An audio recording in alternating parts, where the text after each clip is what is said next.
To the, I always wanted to say the Rick Padgett show. I guess that sounds okay, but what we're going to talk about, what we're going to talk about tonight, hey, it's your America. It doesn't belong to government. It's yours. It's mine. It's all of us together. And in thinking about these things that are going on in our country today, and even on a local level, the biggest questions that we have is who's running the show? Do we know? I don't. Well, we know who's not. We know who's sitting in the position like they're running the show, but we know that.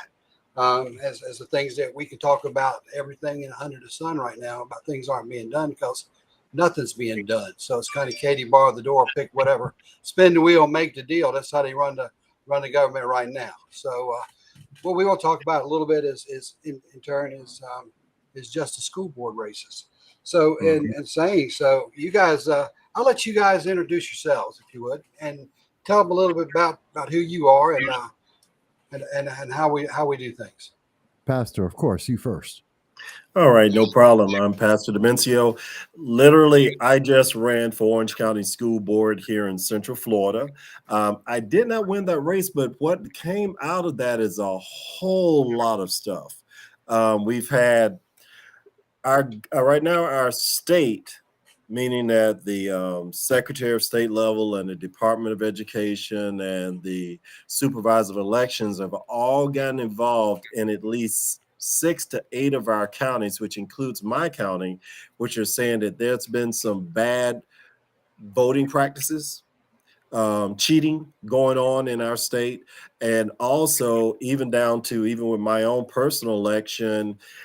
After the election was over with, on that Friday, the incumbent that I was running against, who is a very well-known rhino, what it is she literally announced that her campaign had used the parental emails from Orange County Public Schools, which is against the law.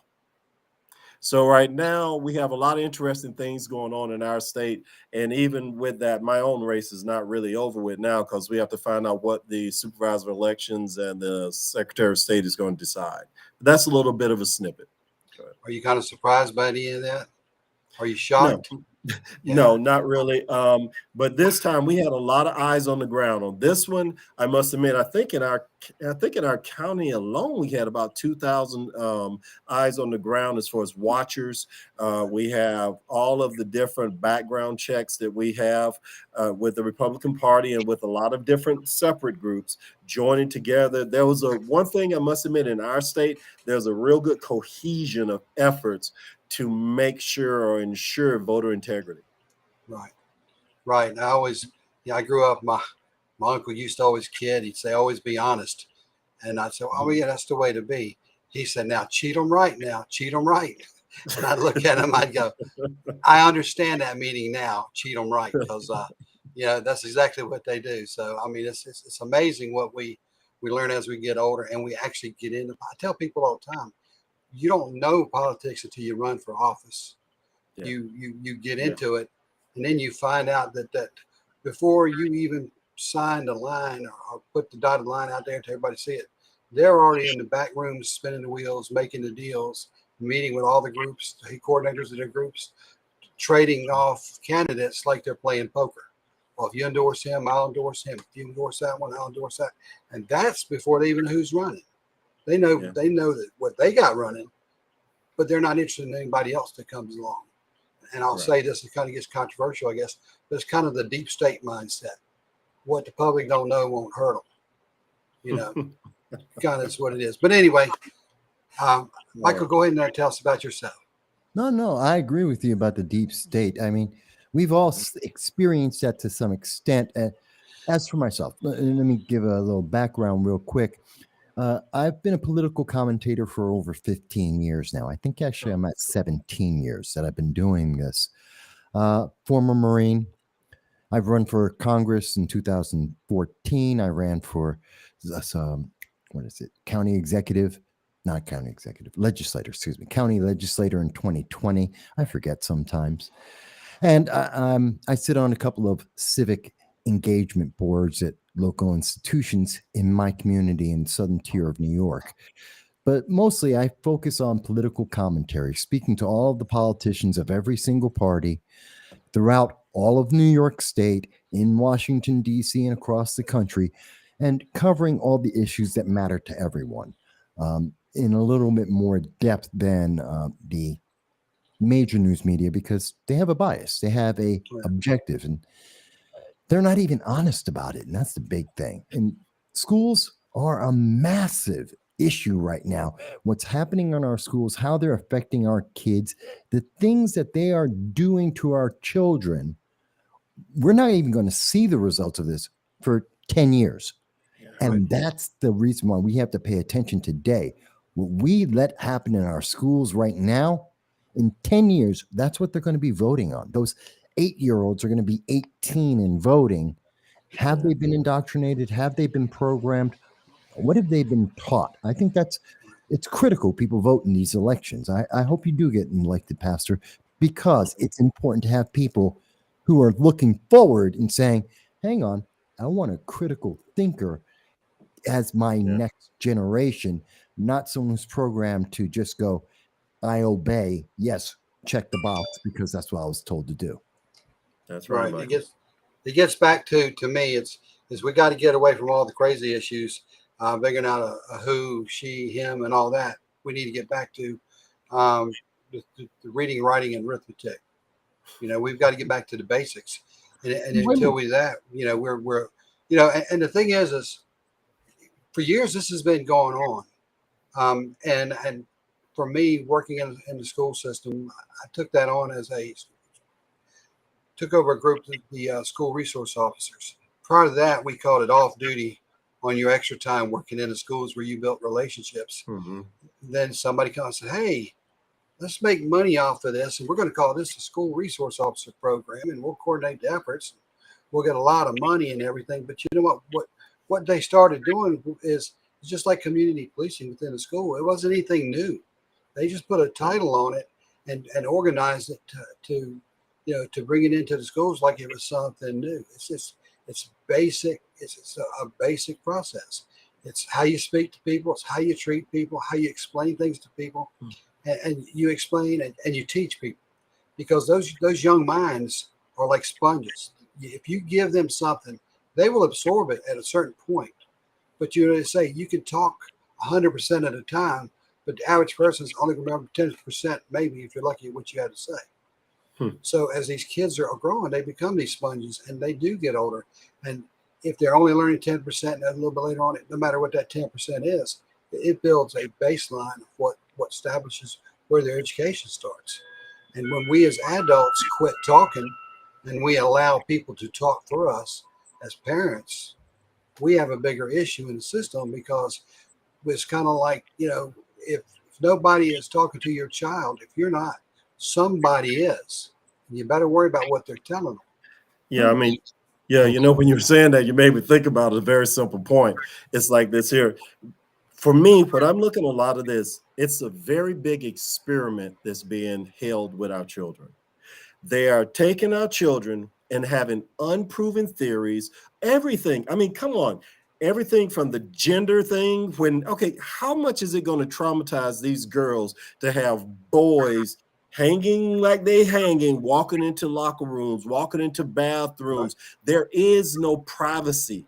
The impact on these kids of these philosophies, and I'm just going to say these philosophies of devils. I mean, this is some crazy stuff that people are trying. And the thing about it that is funny is this: it's taken thousands of years of world history to get to what they maligned and called traditional family values, because those traditional values worked. But within less than a couple of generations, they're trying to test theories that were already proven for hundreds of years not to work. We have to have people who think right in office. If we do not elect them, it's shame on us, because at least in America, for now, our vote really does matter. Yes, it does. Yes, it does. And that's the big thing. Mike, what do you think? Well, I would just wanted to kind of piggyback off of what both you, Rick, and what the pastor are saying. It's not just like Loudoun County, where we've already seen, Mhm. and let's be very clear here. What's the impact to our kids trying to have them chop off their genitals? Well, it's not just that. It's also when we have individuals who take advantage of that system and the loopholes it creates, Right. and they assault other students. And we've seen that. Loudoun County was very clear in the details on this, where we not only did it happen once, they covered it up, moved the kid to another school, and he did it again. And by the way, he's been convicted. So it's not a question of did he do this? He did. He's I been know that story. convicted of the Yes. crime of assaulting multiple young women because of his claims taking advantage of this social experiment. But the experiment Mhm. isn't just there. See, they're adding to the confusion, and that's the worst thing we can introduce, I think, to Mhm. kids, because they are sponges and they are picking up all of these life lessons on how they interact, and we're making muddy the waters that they're trying to swim through, because it's not just, oh, your gender. No, no, no, it's entirely different than what you think it is, and we're going to make Wow. it dangerous for Just you. But wow. also they're saying math is racist. Math, Oh, numbers are yeah, I've never understood that. You know. science, which is Crazy. the application of questions on the observable facts in our universe. That's somehow racist. You know, the sun is somehow racist. I don't know what race it is, but it's racist somehow. And Oh now yeah. they're adding in yet another new thing to this. I don't know if you guys have heard about this. Good. Equitable grading. Have you heard about Oh that? yeah. Right. Oh, Right. I've heard about that one. That's grading on a curve taken to a whole nother different level. Well, they're It's doing. Well, I was going Go to say ahead. they're doing this in Illinois. They're introducing it into California. It's going to be coming to New York State very soon because New Mhm. York State is just as progressive, and they're trying to Mhm. slip it into a lot of teachers are already using this in schools. It is essentially so it piggybacks off of critical race theory. So white people are evil, black people or people of color are victims, and the only one who can help any of them are Right. government elites that are going to micromanage your life. And on Yes. that principle, then or that application, there's equitable grading that says that, well, because of the color of your skin, you don't have to do homework on time. You get a bump on your grades. You can only be taught in segregated classes by segregated teachers. And we have to give you additional bonuses just because you exist with the color of skin that you have. And by the way, if you have the wrong skin color, which by the way, Rick, you're the one they're talking about, then you get Yeah. punished. You don't get any of the advantages that have been given to everyone else. Matter of fact, they take away things from you. So you're going to be graded more harshly, not Right. equally, Mhm. more harshly. You're going to be given no opportunities. Everything's going to be expected of you in a greater amount. And meanwhile, everyone else is getting lax. And the last thing that's part of this wonderful wonderkind idea that came out of Harvard University is, and we're going to put all of the kids in the same class. So there's no more advanced classes. If you're good at math, doesn't matter. You're in the It's same worse. math class as the kid who Right. doesn't Right. understand calculus, doesn't understand trigonometry, and you're going to be taught all of them the same class material. So if that kid doesn't understand calculus, he's in the same class as the kid who does understand it. Who's benefiting here? One kid's being held back, one kid's still confused. Where's that Mm. classroom going? This is the next generation. We have completely confused them on every level, from being responsible and being able to meet deadlines, from being able to absorb the materials that are in front of them, to understand what it is to excel, what it is to be rewarded for excelling. And you don't even know what gender you are. How much confusion can we give a child? And we're talking about kids from ages 5 to 18. Mm. So, no, just lost your audio, Rick, your audio. Rory says we're not broadcasting live. I was gonna say it's saying we're live, so Yes, it is. Okay, I'm back. I'm muted. I was talking to Rory on there trying to get him. It says we're live. yeah. So I mean, so That I you're don't know. recording. Yeah, Let's do it. You're yeah. recording as long as you're Yeah. recording it as well. You can. Okay. Yeah, Worst case, because you that was a can- good parlay. That was a good parlay. Go ahead. Yeah. Yeah, I think it was. Because I mean, bottom line is the truth. What we're talking about is the truth, and that in a nutshell. Because you know, just I do the YouTube channels and I do a lot of guest speaking and I go out things like that, and I just become more interested in doing something like this because YouTube and all that is great, but it doesn't get that live feed. It doesn't get that interaction that we need to Yeah. to educate not only ourselves but other people. Because I don't always pretend that I have all the answers, but I can tell you what, I'll figure out what they are, but you won't snow me with the real answer. And it's just kind of like, and I've said this before. You go out there and you talk to folks, and they'll tell you their side of it. And I sit there and I listen to some of these people, and I think they really believe what they're saying. Either they're making it up or they're making it up. Somebody's Yeah. got to make it up and get it started. And you're thinking, and then it doesn't matter what you do. There's always that little left wing spin that takes over, and before you know it, this thing's growing legs, and this legs is just growing and growing, and you're looking at it going, where the heck did that all come from?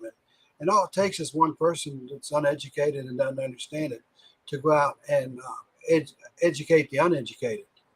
I can Tell tell But you you what see, I'm hearing. listen right here. I'll tell y'all something. Okay, I'm also an engineer. I've done a lot of work with college students, high school students. I've done them whether it was ministry wise or secular and youth programs and all this other stuff.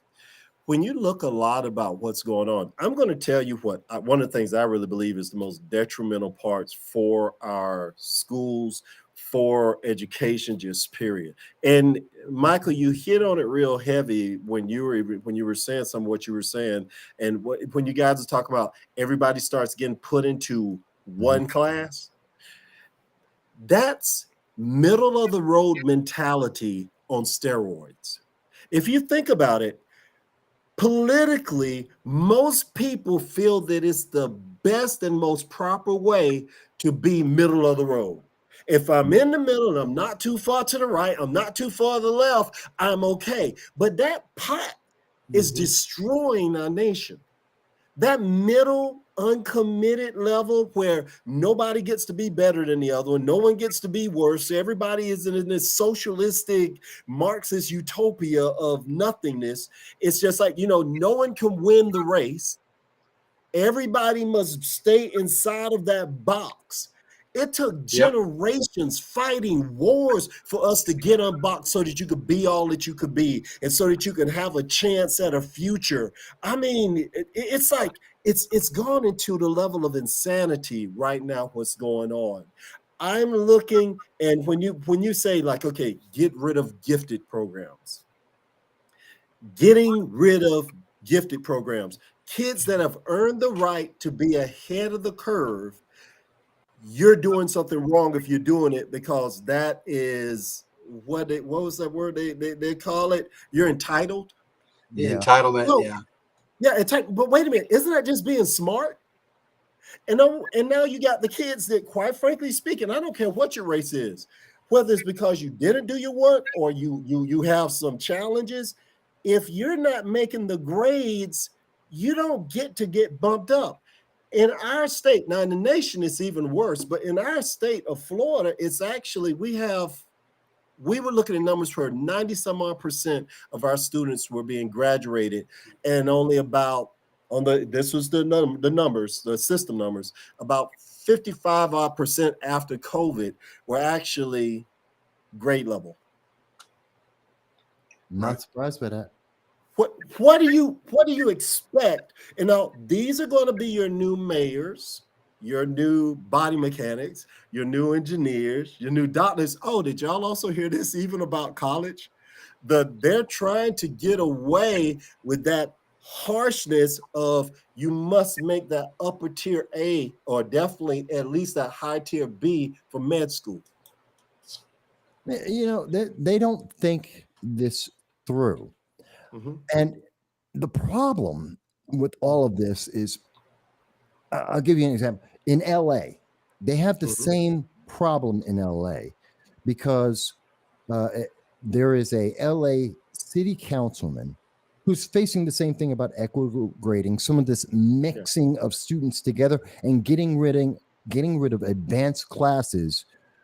And the reason why they're trying to get rid of that, you ready for this? Because it's racially insensitive. LA County is 90% Black and Hispanic. And his answer is, who are you being racist against by having Black and Hispanic students in an advanced class because they earned it? And You're now right. add in more qualifications and more divisions.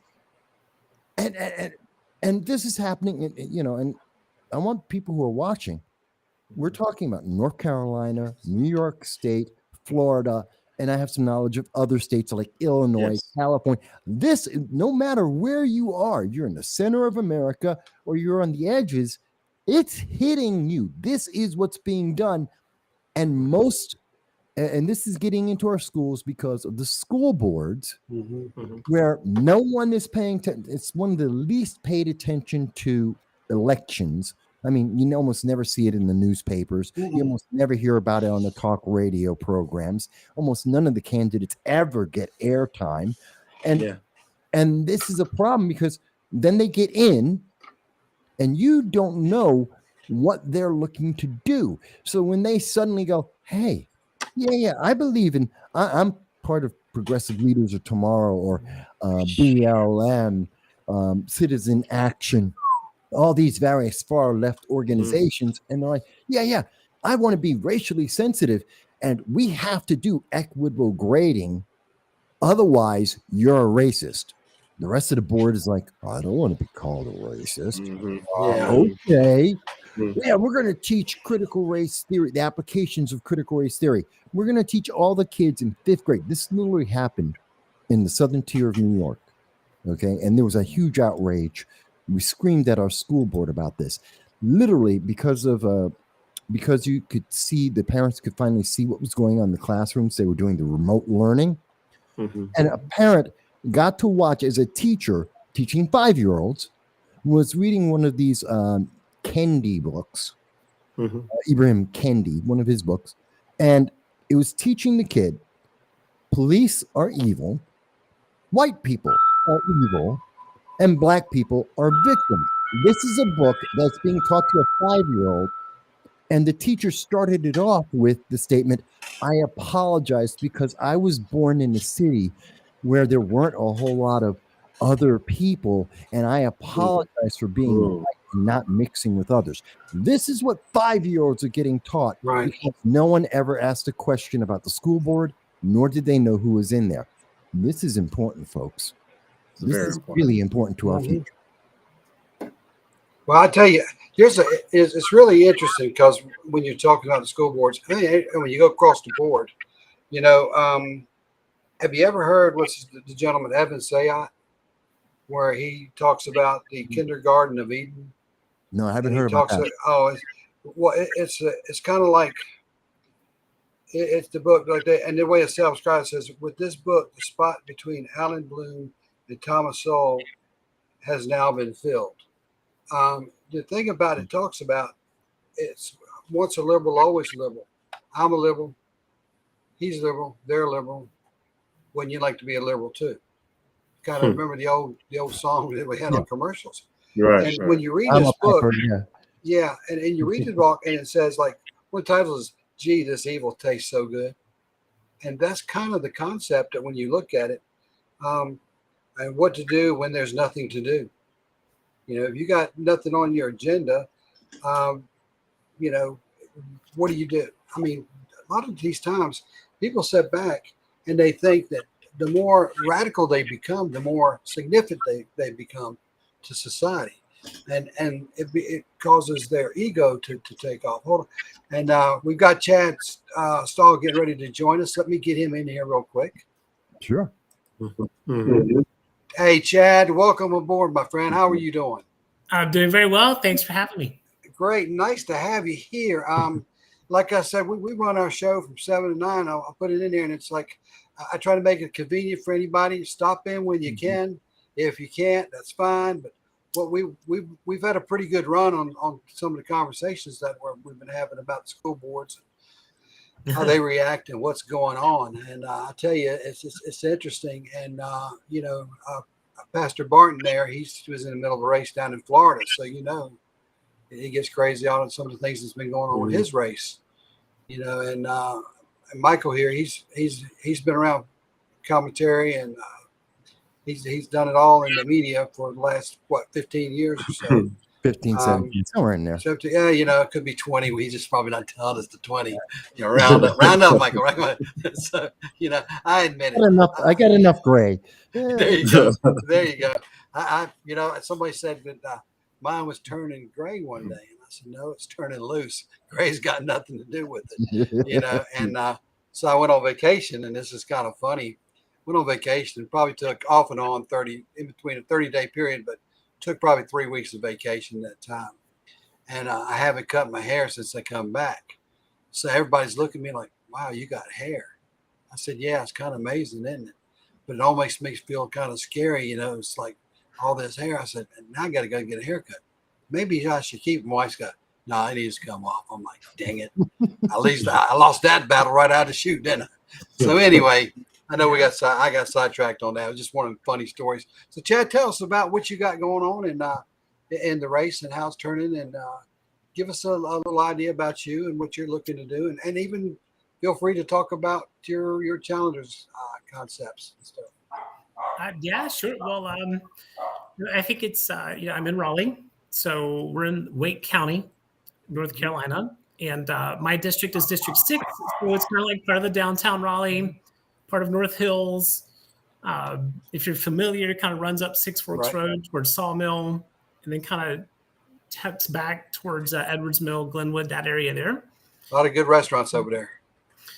Oh yeah. They just keep on coming. They just keep on coming. They do. Keep on coming. But it's funny. I ran into one of our neighbors maybe a week ago.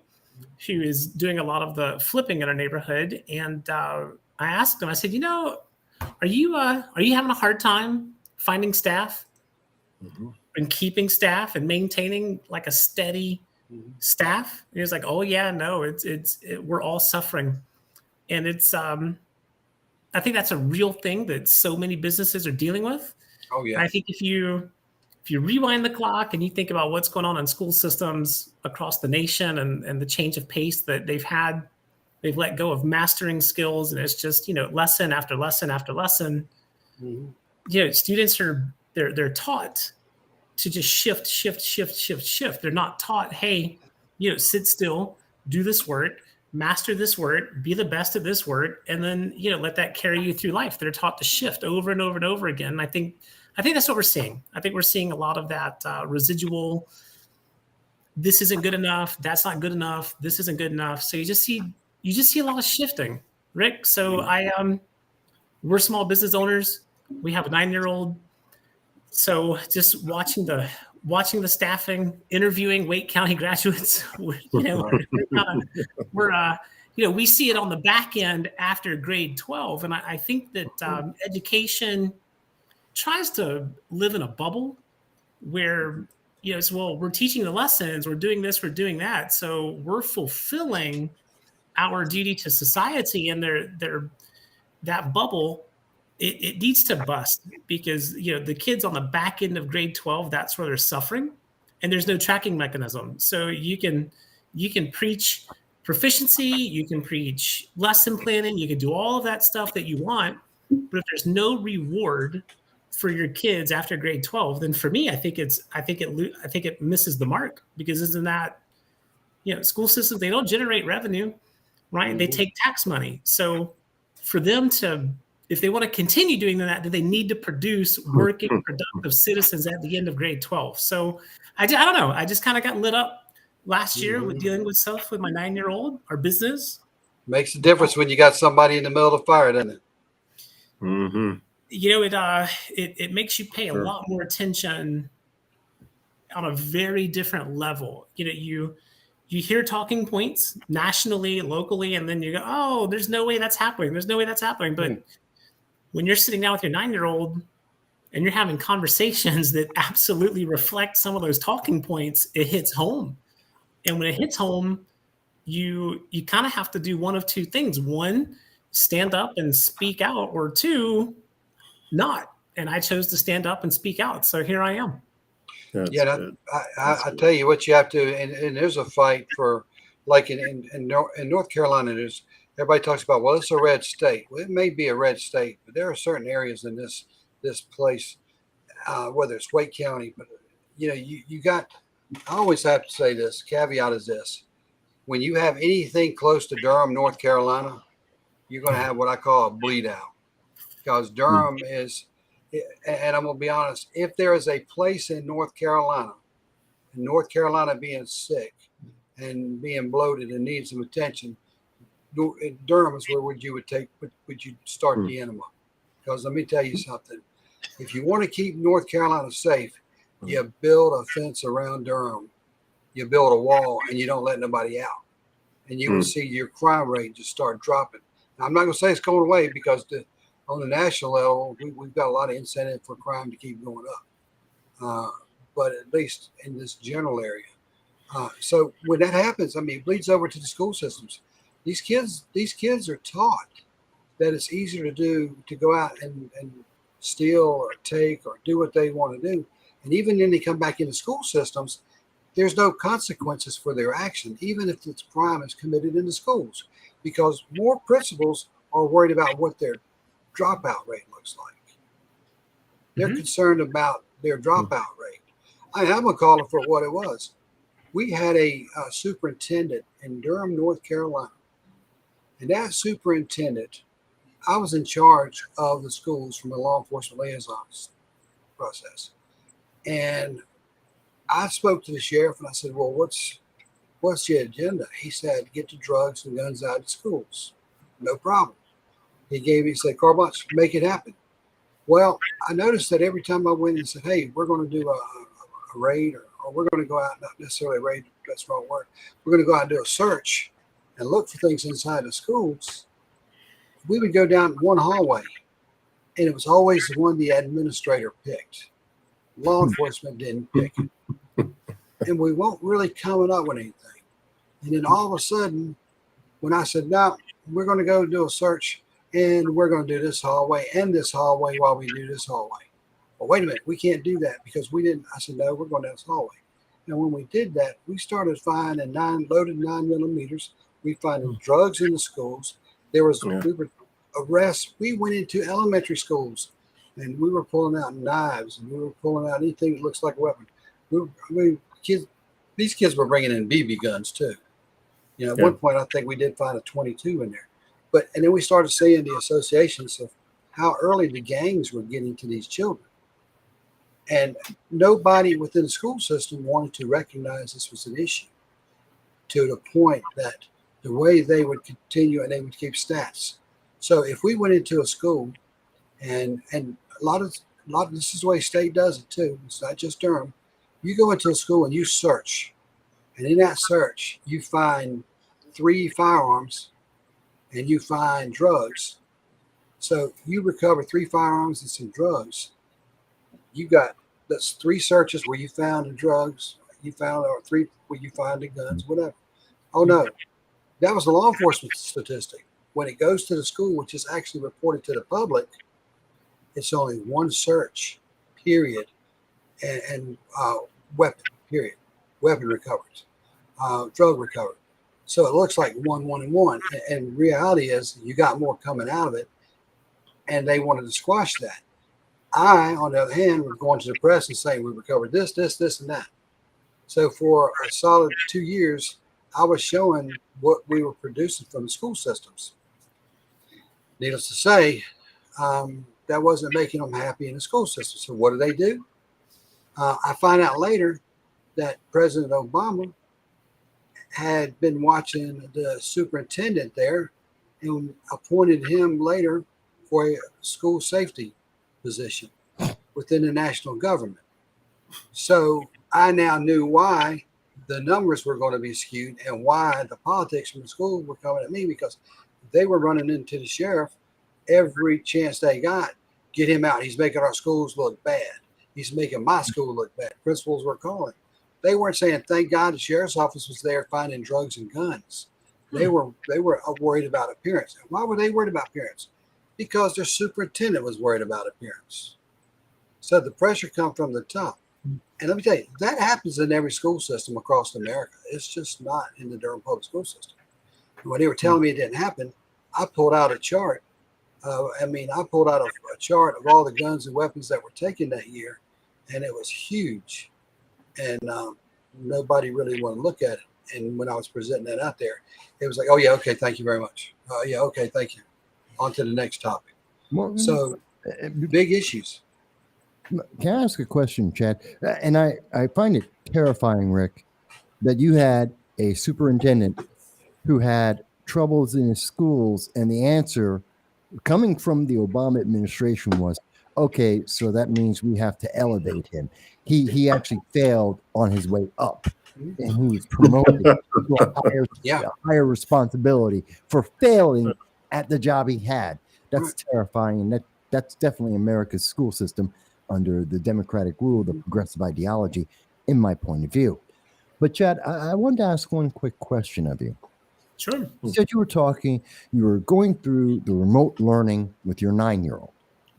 I don't know if that involved Common Core math, which I've looked at it before, and I'm a reasonably intelligent man. I've been a stockbroker, I've worked internationally, and I can't make heads or tails of it. I'm sticking. I grew up with the math that got people to the moon. I don't know what Common Core is. That's some pretty good math. That's a good math. The math I learned is, what the ancient Greeks were able to tell the distance to the sun. It was good enough to get us to the moon. Now they've got Common Core, and I don't know what we could do with that. But I'm wondering, Rick, Chad, excuse me. I'm wondering, did you also see in that any elements of this idea that math is racist, or any of that math or science that they're somehow racist and that they're introducing new materials to fix that? Did you see that? Or is that something that you're aware of coming up in the school system? Yeah, sure. No, it's a great question. I think it's a question that's on the minds of millions of Americans. And even Wake County now, I think they just did a really thorough presentation about how to structure math to where statistics is about low income, murder, all of these social things. And so they want to introduce math and focus on those social things, as opposed to using math to teach someone how to balance a checkbook or how to do a profit and loss statement. They want to use social concepts and social examples to teach math. So that's there's CRT is a huge acronym that's being pushed across the country now. Yeah. Critical race theory. And the defense is, well, critical race theory is not being taught in school. The applications are. And they're right. There is no course being taught in school called critical race theory. Zero. However, now I'm the kind of candidate that when I hear a talking point or when I hear like a buzzword, I kind of dig into it before I start talking about it. And there's a concept, a book called Courageous Conversations. And this book is a guiding system for school board, district leaders, county leaders, state leaders. And it is all about using race to set policy and standards. And the thing is, and I did witness that straight up. My 9-year-old sitting here at the table, and now we're a mixed family. We're half. My wife is Puerto Rican. I am Anglo-Saxon. Boricua. Sí, señor. Absolutely. Yes. So my son is sitting here reading a story about Rosa Parks. and I'm doing my work. He's reading the story, and all of a sudden he looks up to me and he says, "Hey, Dad, what's racist?" Oh, okay, that's interesting. So we talked about it a little bit. He says, "Okay." I said, "Well, why are you curious?" He says, "Well," he goes, "Okay, now," and I'm like half white and half Puerto Rican, right? Yes, that's good. Yeah, yeah. He goes, "Okay, good. So then," I said, "Well, why is that important to you?" And he says, "Well, because only white people are racist." And That's a lot.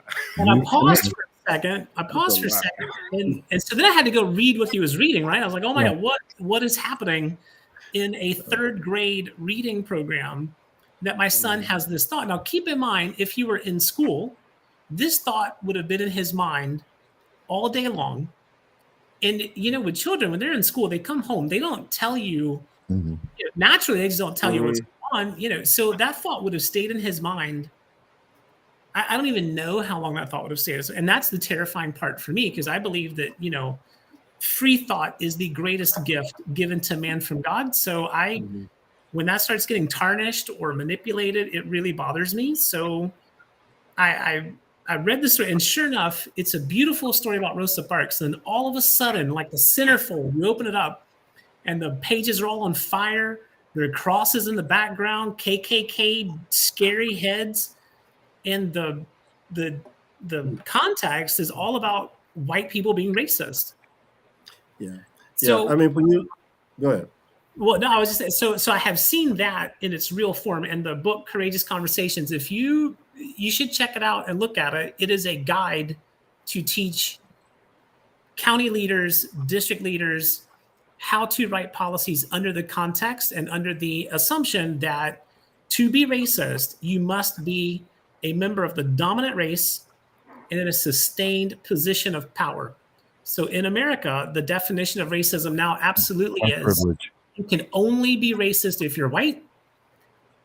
But I guess if you go to Africa, it's a different racism. If you No, go I to got to say this here. a Let different me racism. say this here because now when you said that, it's interesting. Now I'm going to hit you with something that was very interesting about that. And the people who have come up with this theory Uh-huh. are Caucasian. That's right. Mhm.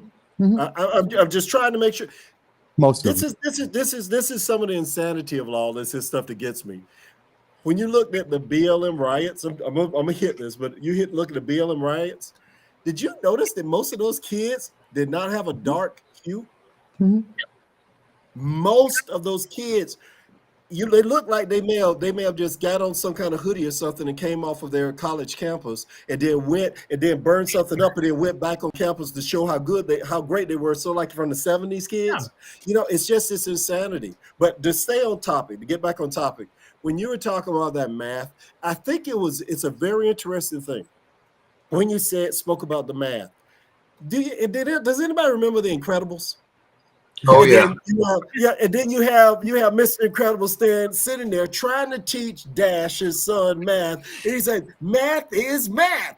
Why did they change math? The old way worked. Why did they do it?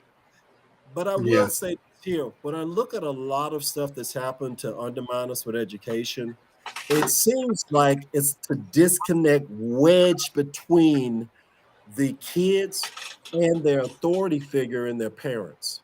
It's really to put a division, because if the parents get to the point where they cannot teach the educational material that their kids are learning, which is what it is, because they actually have a weird theory type of teaching that they have now. And I learned a lot of theory. I know math theory. I can actually prove in about 40 pages that the number one exists.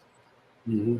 It's insane. You can't just accept it, but I could actually prove it. But you cannot tell me how it makes sense to try and teach a 9-year-old, a 10-year-old math theory. Yep. The only thing that makes sense to me is trying to wedge away authority figure in the parental guidance. It makes no sense. I had one more that I wanted to hit with that one, was just for a thought. When you look and see a lot of the problem that the school systems are having right now, though, our book manufacturers are one of the biggest issues for it. And this falls back even with the math, even when you were talking about the CRT and the SEL type stuff, the social emotional learning and critical race theory being taught. If you look, a number of our big book manufacturers have actually sold out to the woke agenda.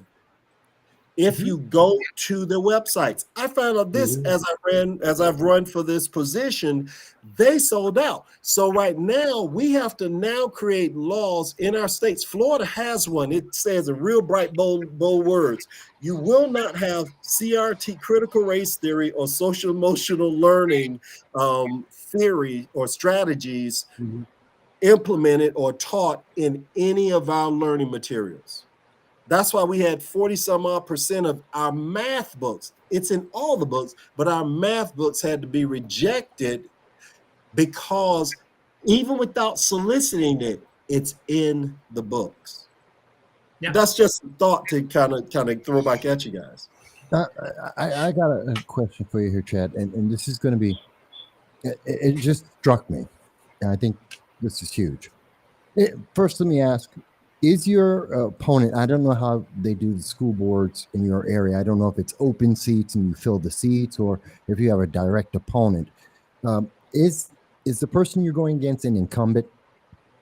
Were they there last year? No, I do not have an incumbent. Okay. There are 4 of us now. There were 5. 1 just dropped out. And really, That's there are 3 Democrats and 1 Chad. That's really ultimately what is happening. There's the handpicked Democrat. There's the school teacher, which I actually like her better than the other 2, and then there's the college professor. So there's this blend, and then you have me, the high school educated landlord business owner, doing all right for myself. I represent the majority of Americans in the fact that I had to cut my teeth and I had to make my way without a college education and without any kind of privilege. So that is the majority of America, whether the elites like it or not. That is the majority of America. About 85%. Yeah. Yeah.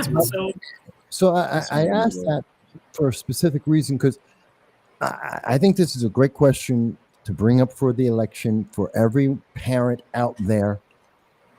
You are talking about a book, you're talking about a lesson and a book that your 9-year-old came to you, that book, that lesson just told your son you are evil. That book, that lesson just told him you are racist by definition because of the color of your skin by birth. And that half of his family is somehow intrinsically and absolutely racist and evil because of the color of their skin. That is a terrifying thing to teach a child. And who are they putting in as the authority in your families if they're saying, well, your dad is now an evil guy, he's a racist, you should listen to who instead? And I would love to hear all the people who were responsible for introducing that book into the school board, that introduced that book, that introduced that idea that these families are now intrinsically absolutely racist and evil, and your own kids are supposed to not feel good about you. I would love to hear their answer about why they teach that. Yeah, so let me ask you a question, Chad. So I pulled up Sam Hershey's website. Yeah. Surprise, surprise on that note. And this is going to be a real deal show because I want to look. You're here and you're telling us all the, because you're ready to step up. You know who you are. You can stand for what you are. You'll put it out there and you're really talking about it. So I'm looking at his website and it says, my promise to you when I serve on the Wake County School Board. I will be a tireless supporter and a defender of our great public schools while working hard to address challenges we face. I will advocate the needs of our students, staff, families. I will listen to and communicate with our parents and community partners. I will serve with integrity and transparency. Is he a former? Is he an incumbent, or is he now just running? Who is he? No, he ran for our city council 2 years ago and did not make it. So he is what I like to refer to. He's the recycled politician, and the Democratic Party obviously didn't feel like he should try to go for anything higher again. So I think they just threw him a bone and said, "Hey, listen, we'll back you. Why don't you do school board and let's let the big leaguers run for the big league offices." Right. So yeah, because I'm looking at said he's talking about the endorsements. Of course, I'm proud to announce these endorsements. He's got school board members, which that Yes. kind of concerns me. Yeah. I just don't, but I'm not looking at any major endorsements right now, other than kind of typical standard the Democratic Party and some The of the NCAE, that beautiful organization. the caucus and all the standard, all the standard Democratic stuff. I always love when the left says, and they're really playing it up now in the national politics, the local is. Well, I've been in this and I've been doing this, and it's time to quit being straight party affiliations, and we need to step out. But when you go back and ask them about it, they can't tell you what they've done one time. That was a group effort. So I've been working on this process. So I've gotten a lot of calls from a law enforcement standpoint, from senators, congressmen, and I know a lot of them. I knew them before the politics. I know them after the politics. Like I said, as long as I've been in law enforcement, I can guarantee you I pretty much have talked to any of them, most of them. So I know where they stand on issues over a lifetime.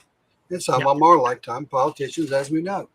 So having said all that, my challenge to each one of them is, even with the defund the police movement, the first thing I ask them when they call it, ask for support. I ask them. I don't ask them, are you a Democrat? I don't ask them if you're a Republican. I ask them, can you tell me anywhere in the last 4 years, anywhere since 2016 even, can you tell me where you stood up for law enforcement and denounced the anger toward law enforcement? And they were like, well, yeah, you can call and ask. I said, no. Can you show me publicly?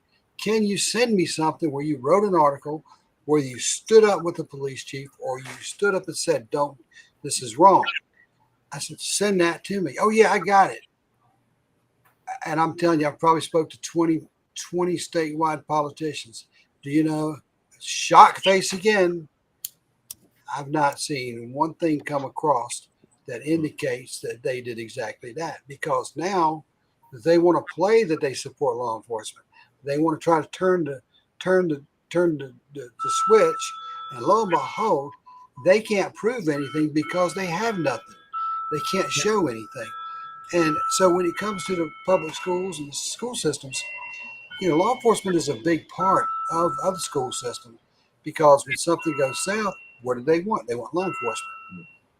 But when you say defend the police, defund the police, you're not defending the children.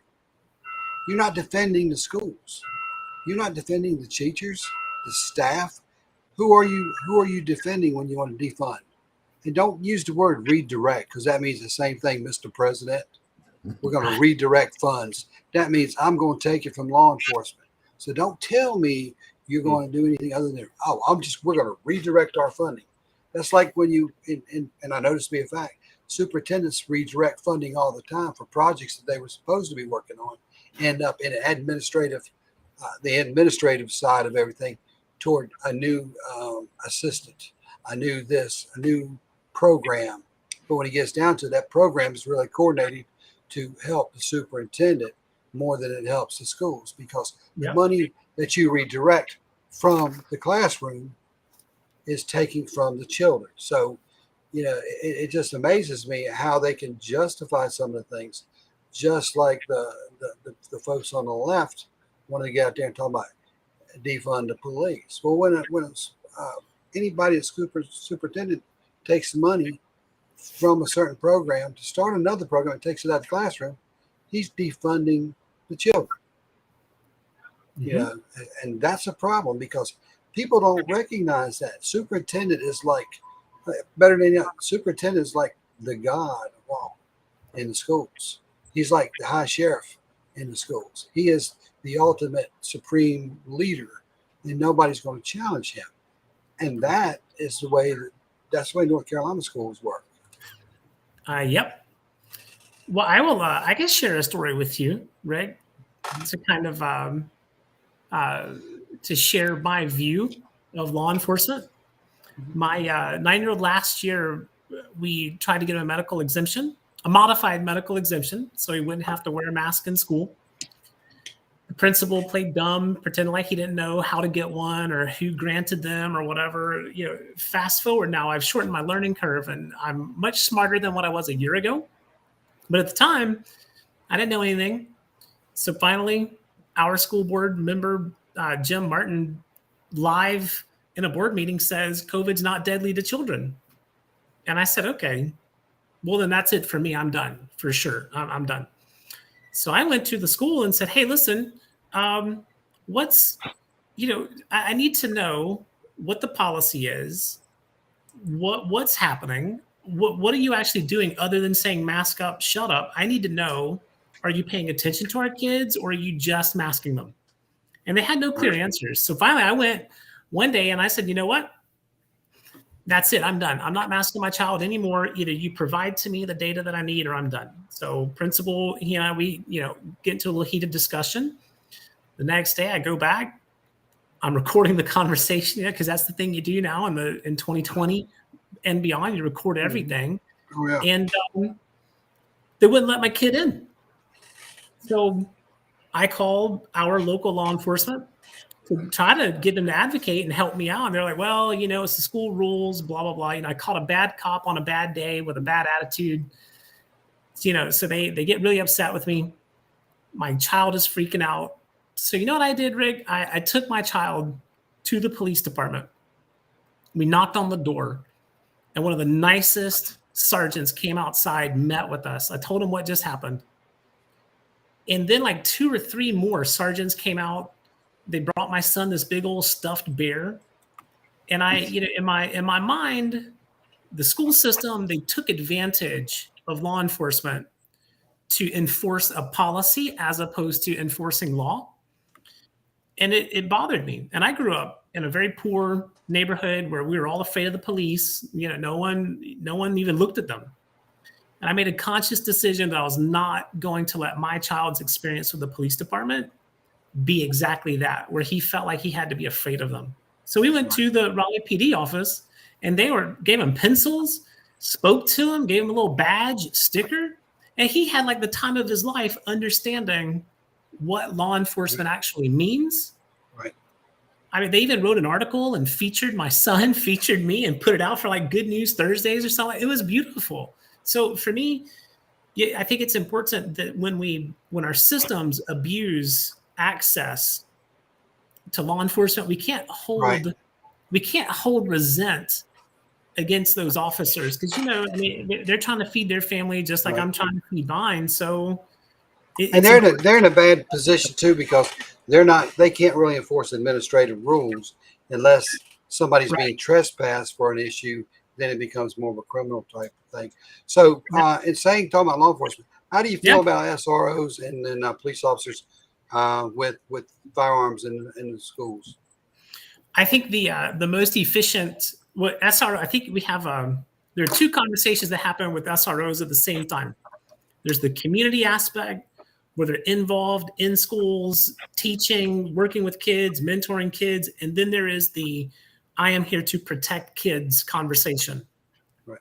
So like in Wake County, we have SROs, all of our high schools, but there's still not a really well-defined SRO program, right? Like it's all, hush, hush, top secret because, we can reveal our strategies to attack countries, but we cannot talk about our strategies to defend schools.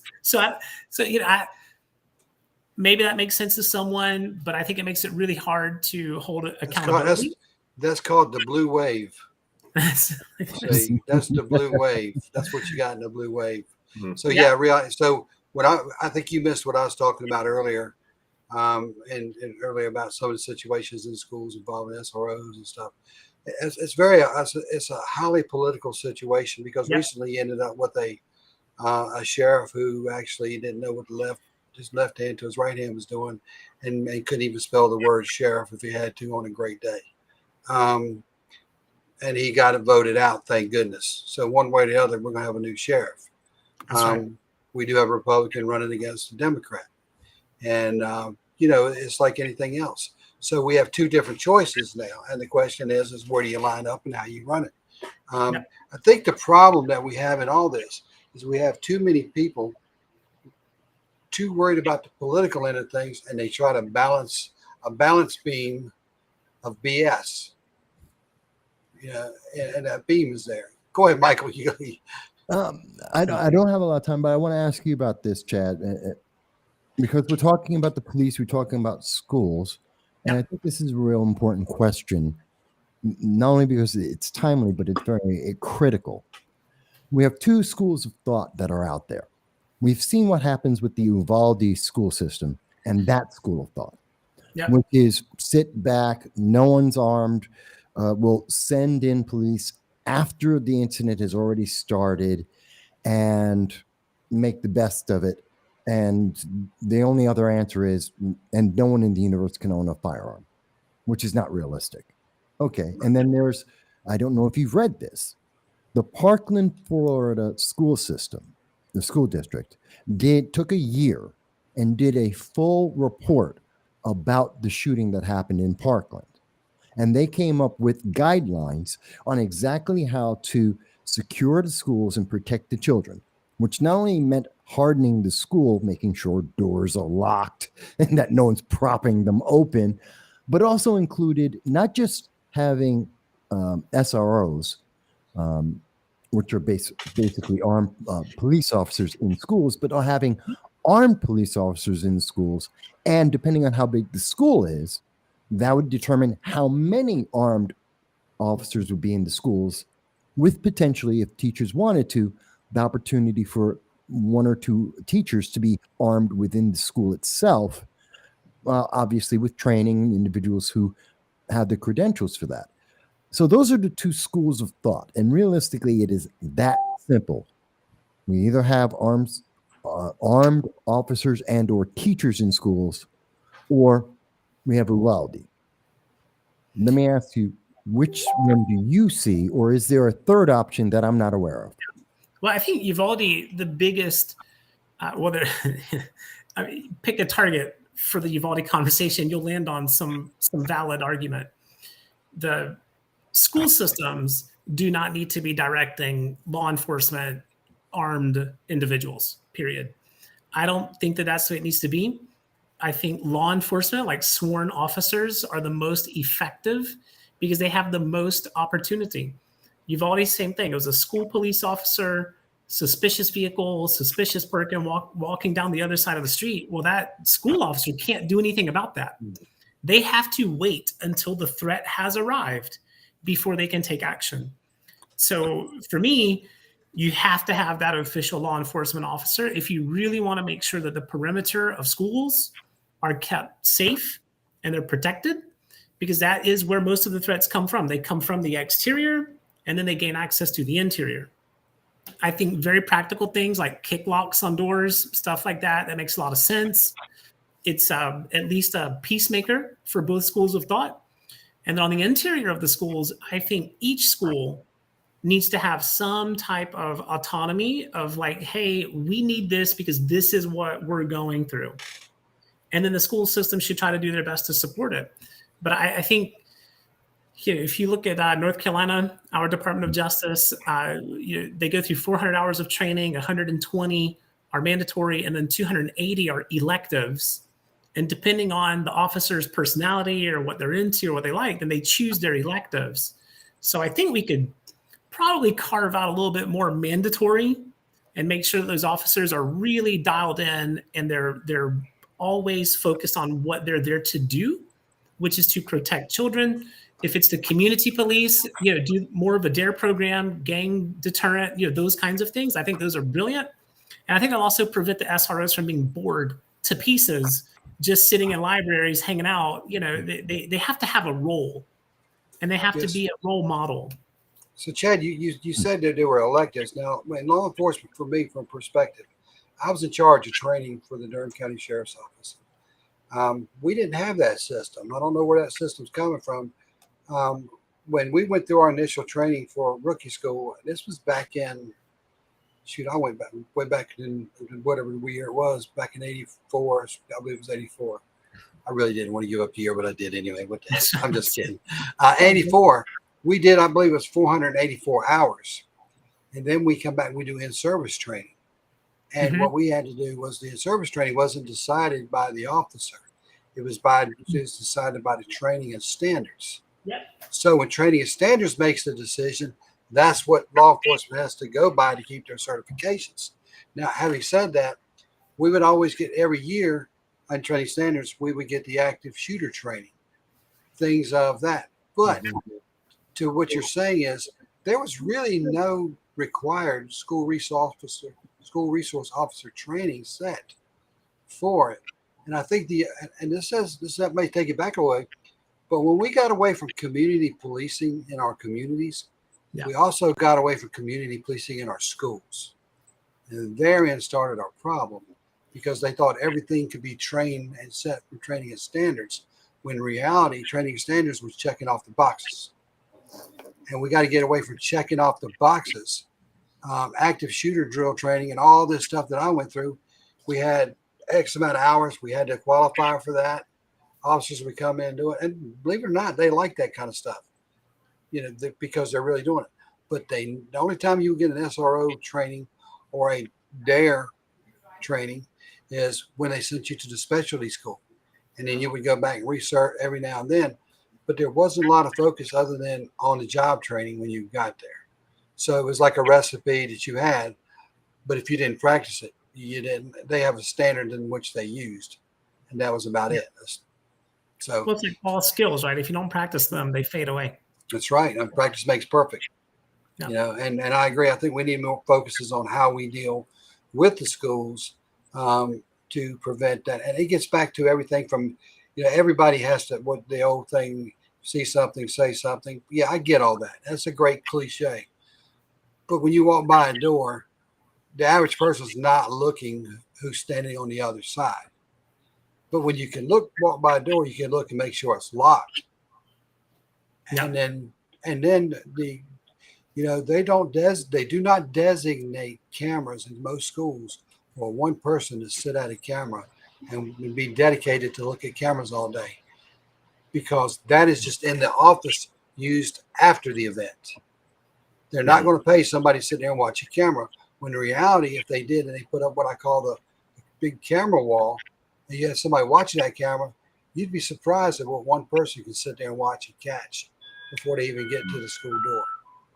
Right. That's where they got to use. They got to start using some technology and put money into security and to that law enforcement piece, and break away from all these frills, spills, beautiful programs to try and make the superintendent look good. I'm just keeping it real. These guys out there want to do a great job, but you got to give them the training, and you got to give them the current updated equipment and technology to do it. You can't teach them to do certain things and not give them the best equipment to do it, because you know what? Why not spend the best to get the best to protect America's children? That's just common sense. And if you don't want to do that, then you don't need to be sitting in a position of power. You need to step down and bow out gracefully. But you know what? That blue wave, they got one thing in mind, and that's win at all costs. The end. When I get there, I will talk about it. So I do have to take off. I have a hard limit because I have to do something. But I did want to say, Chad, I find it impressive and important that you've actually considered this, that you have an answer to the question, because you'd be amazed how many times I've talked to people running for every kind of office, from literally, I've talked to everyone from school boards to literally national vice presidential figures. And you'd be amazed how many times I ask a question. They go, I haven't even considered that. So I find it important, and I think it's vital. And I thank you for having taken the time to take it serious, to have answers to some of the things I've asked about. I hope people in your community are asking you questions, talking about it. And if they are, I think And even if you don't, I think if they hear you at all, they are going to say, you deserve to be elected. I hope that's what's going to happen. I look forward to following this race and seeing you elected there. Pastor, I thank you for your being here with me. And most of all, Rick, I thank you No for giving problem. me the opportunity to talk to you and all your audience about these very important issues. Hey, well, thank you for being on the show. And, we've talked before, and I tell you what, you guys are a stand-up act. And, it was just something I've always wanted to do. I think the local level is where we got to start it. People talk about the national, but you got to knock their legs out at the local level if you want to get their attention. You got to break that. You got to break up that poor foundation, and you got to set some new ground concrete and rekindle the fire and get it to the top. So thanks, Michael, for stopping by. Thank you very much. And we'll do this again real soon. Pastor, we'll turn it over to you real quick. Yeah, I'm about to have to leave too. That's A couple of words, Chad. You might want to check out Sheriff Grady Judd from Florida. That's Polk County. That's where I was born and raised. But Sheriff Grady Judd, that program that you're talking about, Sheriff Grady Judd. That whole program that Florida ended up implementing is the talk of the nation that you're mentioning right now was actually based off of his program from my home county. And it is called the Guardian program. And that whole principle around that is from one of the sheriffs in our state that has one of the best records of law enforcement, bar none, in the nation. A lot of people model their programs after things that he's implemented. When you look at that Guardian program, he actually goes through the rationale behind why you teach what you teach, why you have the security at the schools, and even down to the concept of who might, beyond the officers, hold roles of helping to protect those campuses, and what are the criteria that will be placed upon those people. It's a very good listen and read to go through that.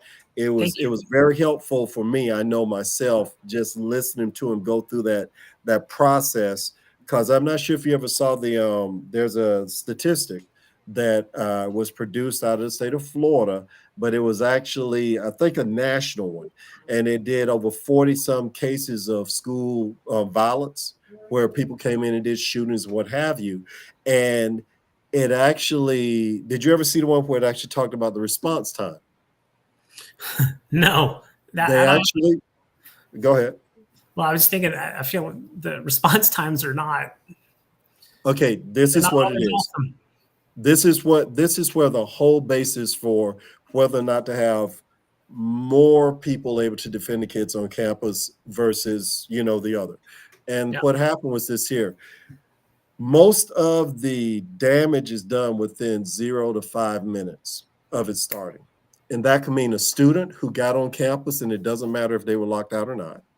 Or that could be somebody who was trying to get into campus. But either way it goes, 0 to 5 minutes.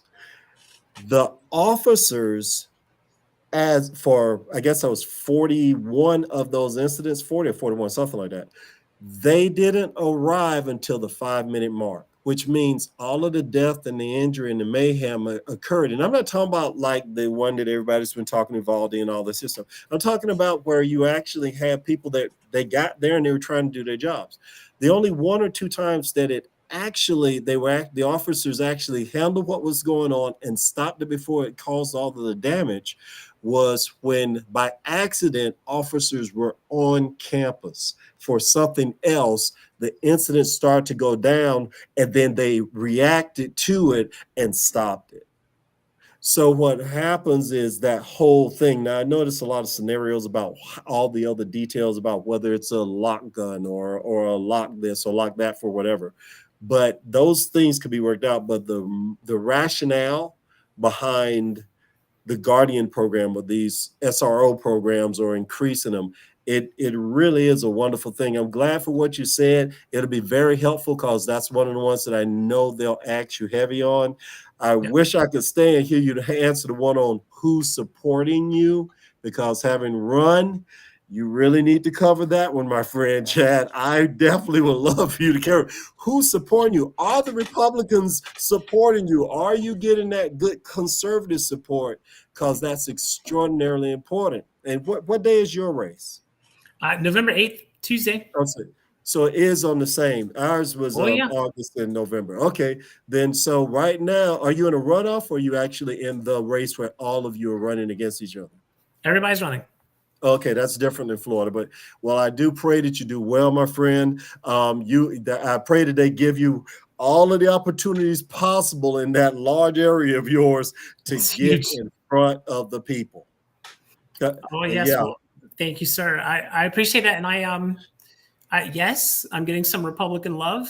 You know, I'm the county endorsed candidate by the Republican Party, Okay. which is, you know, I had to, you know, separate my mind a little bit because I'm not a big state politician person, or, you know, to me, those things kind of give me headaches. But on the local level, you know, that conservative Republican mindset at this point in time in our lives together is about preservation. It's not, it is truly about preservation. Like it is mandatory for us right now. We have an obligation to preserve whatever cherished thing there is for our society and our future. We have to now get in the game, get out of our comfort zone of, you know, heads down, moving forward, working hard, providing for my family. I realize that now I have to do the same for other families, because you know that is what it takes. There's the quiet conservative now is it's hurting America. And so you know, it's time to have conservative advocates doing the conservative work. And that's just preserving, just keeping public school open to our public, every child, every race, every creed, every color. It is the melting pot of our nation, and it has to be cherished, respected, and protected. Perfect, my brother. You have a very good night now. Hey, thank you. Thank you, Pastor. Hey, Pastor, thank you for coming in. And what Chad, I believe, is what we call the new Republican. Amen to that. Absolutely. So, yeah, well, thank you for coming in. And we're going to do this again. I'd love to have you back on the show so we can have more conversations with Chad, some other school board members. And no problem. No problem. And I can always ask more specific questions that'll help you to just have a lot of good sound bites. Okay. Yeah. Oh, yeah. We got a few. That's for sure. Thank you. Oh, great. Right. Okay, good. That's cool. Okay. All right. Pastor, thank you so much. Good to meet you. Good to meet you too. Well, Rick, this is cool. Well, Chad, now it's his one-on-one, so it makes it, you know, what are things that we try to do on a show, as you see how it kind of just flows. People come and they go as they want. I do a 2-hour window of opportunity. So in the real world, not in that grandeur world of politics where they set up in the big towers and stuff where they do what they do. In the real world is we can't, our time frames, if you have children, you got things you got to do, or things that you got to stop off at the store before you get in. The window of opportunity is from 7 to 9. That way I don't put the time of, well, 7 this, 7 that. I don't run a show that structured because of we're everyday Americans. I mean, it's your America. That's what I tell everybody. It's your America, you know. And somebody said, "Where'd you come up with that way?" I said, "Well, it's not always about me. It's about you. It's about them. It's about us. And when you talk to somebody, it's your America. You know, now what you see America as is still your America. But what I see America as to the person is my America. So I'm red, white, and blue. I'm conservative. Everybody knows that. And I tell people, well, if you know about me, just all you got to do is Google. And it'll tell you everything you don't know about me. Some of it, a lot of it's not quite accurate. But when you're in law enforcement, you're involved in politics, that story grows. It gets legs. So, yeah, right. Sure. And some of it is accurate. So I own it and stand proud and don't deny it. And I've gone toe to toe and eye to eye with the left and didn't back down. I had some really hard fought races and really scored some really, I call them victories, because up until then, nobody ever put a dent in the Durham. Nobody put a dent in a district that had always been going so solid with the blue. But you know what? What I found was if you have time that is a wonderful thing. Yeah. But when you don't have the money the other candidates do, that replaces some of that time because they can venture out and do. But areas that you can work in, it's like for me, somebody said, well, why do you work in this area so hard? Why you can't win that area? Those areas always go blue. Well, guess what? Out of those areas that they told me that were going to go blue, there was total like 21 areas that was so solid blue, but they're huge and they're inner city, they're this, they're that. And 6 of those areas I turned red. But did it win? No. But let me tell you something. They knew we were there, and they know that we cared about our children, and we knew and we cared about mental health. I ran as a Republican. I talked about mental health. I talked about children in the school. So I think sometimes when people try to say, well, you can't talk about that because that's not a Republican issue. That's what I call the new Republican, because Republicans do talk about other issues other than these standard issues. There are issues out there. It's everyday issues. They're bread and butter issues. They're sitting at the table issues where you're talking to your family about things they feel during the day. And I think it's great, especially at a school board level.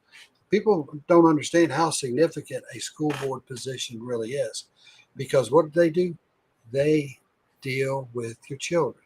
And what is the most precious thing that we have as a family? And that's our children.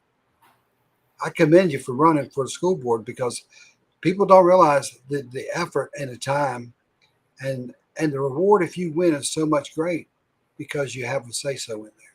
As long as you get that other team built up. And funny. even it's amazing, Go ahead. Well, I have these conversations with people all the time, like, oh, why are you doing this? I'm like, no, I don't think you understand. Like, I'm not passionate about winning the seat. I'm passionate about the work that comes on the other side of it. Like, Right. That's what I'm passionate about. Like, I'm like that guy on the side. Like, I'm the one that, send me in, coach, right? Yeah.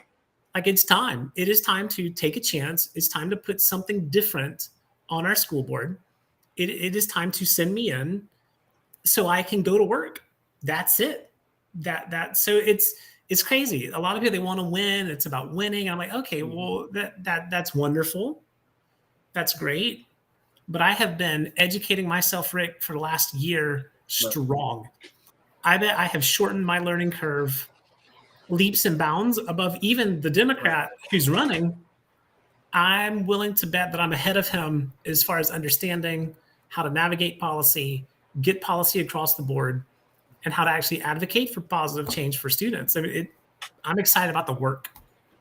Well, when you're going out and you're talking to the different people and you're meeting and you're communicating with them, what's been the reception as far as the position that you're taking on some of these issues? Well, the hot topic issues are, everyone's kind of like, we all know kind of how we feel about it, but no one really wants to talk about it. Right? I had a lovely conversation with I'm certain a strong Democrat on her front porch. And she's like, okay, well, let's talk about the books and the librarians and the this. And I said, well, I mean, parents on both sides across the entire, swatch of politics and culture want age-appropriate material for their children. Right. They're not worried about free speech. They just want age-appropriate, right? They're saying, hey, if the book is depicting sexual acts, can we put it on the top shelf so that my 5-year-old can't just easily get to it? And that's it. So there is some meeting in the middle that can be done. Parents that have different religious views. It's not about silencing someone else's voice. It is about learning how to live with other voices. It's about protecting your children, more importantly. That's right. I tell you, and the thing is I've looked at some of the books, and I thought, oh my God, there's certain books that shouldn't even be on the shelf. Yeah. I mean, they're as far as I'm concerned, what I saw was pornography. I don't care. Well, they're all illustrations. That's right. They're all illustrations. God, the illustrations on there, and then it's just unbelievable what they think is okay to be in a school library. Well, I think they just think, they think Title IX So they think, well, there's some child somewhere in the universe at the age of 5 years old that really needs this material in their life. So therefore, we have to make it accessible to all children. To me, it's like I said to one of the candidates in Durham School Board, was running a while back. It's almost like it's a recruiting tool for certain groups to say, hey, we need to tell children about this because they might be this way and they don't need to suffer. Well, I think if you're showing it almost becomes a banner for recruitment more than it becomes an issue. I've never seen a 5 or 6 year old child come up and say, I'm struggling on who I am. Now, I'm not saying it doesn't happen because sometimes, and the reality is, and let's keep it real. The reality is that sometimes you look at a child and you think something's crossed there, the chromosomes or something may be crossed, and you may not say it, but in your mind, everybody goes, yeah, maybe. But you don't go out there and say, hey, let's sit down and talk about this. Yeah. You wait for the child to grow. You may think so. You may suspect that. And there's nothing wrong with that if that's the reality of what the child may be going through. But when that child starts having questions, then you give him, you talk to that child. As a mother and a parent, it's your responsibility. It's not the school's. Well, think of it worse, even like to add a layer, right? Let's say there's a child in a classroom that's having some type of journey. And then that teacher decides, you know what, I'm going to help this kid through their journey. Well, they create this almost like this surrogate relationship with that child, right? So that child has this relationship, this dependency, this safe space, all of that stuff. Mm-hmm. Well, at some point, that teacher exits that kid's life. Right. And now there is no one. So now you have a child that is going to instantly fall into the deepest depression they have ever felt in their life. Right. Hopefully they make it out of it. They've kept this thing away from their parents. They've kept it away from their friends. And now that teacher is no longer in their life. They deal with abandonment issues. They deal with loneliness. And what do you think is the most likely outcome for that young person who has to struggle with that? They're not with us anymore. Right. That's devastating. And it's devastating. So this idea that you cannot have a partnership with parents is a rotting concept. It is a rotting narrative. I've heard the argument, well, teachers spend more time with children. Do they? When the kid is suffering with their math or English, who's their first tutor, Rick? Right, who is the child's first tutor? It goes right to the parent. It goes right to the parent. Because who's waking up with that child at midnight with nightmares? Is it anyone other than a parent? No. Yeah, I don't know of any student or child that walks into a teacher's bedroom in the middle of the night from another house and says, I've had a bad dream. You got that right. They don't even call for the teacher. I can promise you that. That's right. And that's the thing is, I think when you look at the children, and let's face it, I mean, children come from all walks of life, the different nationalities. That's right. And now you look at, talk about the things you're going in the Wake County schools. Look at the overflow of the Hispanic children that are coming in now. Yeah. That are really pouring into school because they're going to get this education because they're entitled to the education. Now, how people feel about the illegals and all that, that's a whole different topic. But when it comes to the children, whether you like them being there or not, the fact is they're there. They're putting them into schools. They're coming to schools. And that's a big expense, number one. But again, is the child at fault at 6 or 7 years old because they ended up there? Because I can guarantee you, no child ever said, hey, I think I'm leaving my country. Just don't happen that way. Yeah. So that's how would you deal with your thought process is how do we deal with the overpopulation of the children that may not even be documented here? How do we deal with that? Well, so there are two things. One, I have to firm up what I'm about to say, but I believe it to be true. If the child cannot speak English, they are not allowed to attend school. So you have these people that are never in the system, and they very seldomly become productive into the system. So there's a strange argument that says, well, we need this workforce, we need this labor force, we need whatever. Well, I can tell Right. you, we know lots of Hispanic families, and we hear lots of Latino moms and Latino dads Mhm. talking at soccer games, at the Yep. park. And let me tell you something, Rick. Those families are on their kids about getting good grades, Yep. about focusing, studying, doing all those things. And you know, they tell them, no, you will go get an education so you don't have to lay concrete. Oh, absolutely. You know, They and recognize the American dream, right? They recognize it and they chase it. And their culture is loving, it's supportive. You know, there's something we absolutely. can learn from a minority culture, and Right. all minorities. You know, not just Hispanic, but every single minority group. There tends to be a really strong community Mhm. because that is what they have to depend on, and it's Well, beautiful. you're right. In the Hispanic community, people don't realize I worked with the Hispanic community in the sheriff's office many, Yeah. many years, and they are a solid family. They are a Yes. very Christian based, Catholic based, religious based family that believes in the family values, doing things the right way. The stereotype of there's some stereotypes out there, but what I found out throughout the process is they value their children more than they value anything else. Oh First yeah. and foremost. And so when you see this, and I've talked to so many families that they're like, wait a minute, we came in and we had to do X, Y, and Z to get to this point. We had to get this point. We had to do this, and now you're actually hearing these folks. I went to a business the other day to get my car worked on, and we were there just talking, and he said, uh, sir, he said, appreciate you coming in here. And I said, yeah, I don't mind. And then I told him what I did for a living and stuff, and told him about and he was very, wow, wow. And then I started hearing his expression of politics. And people don't realize how conservative Yeah. the Hispanic population really is.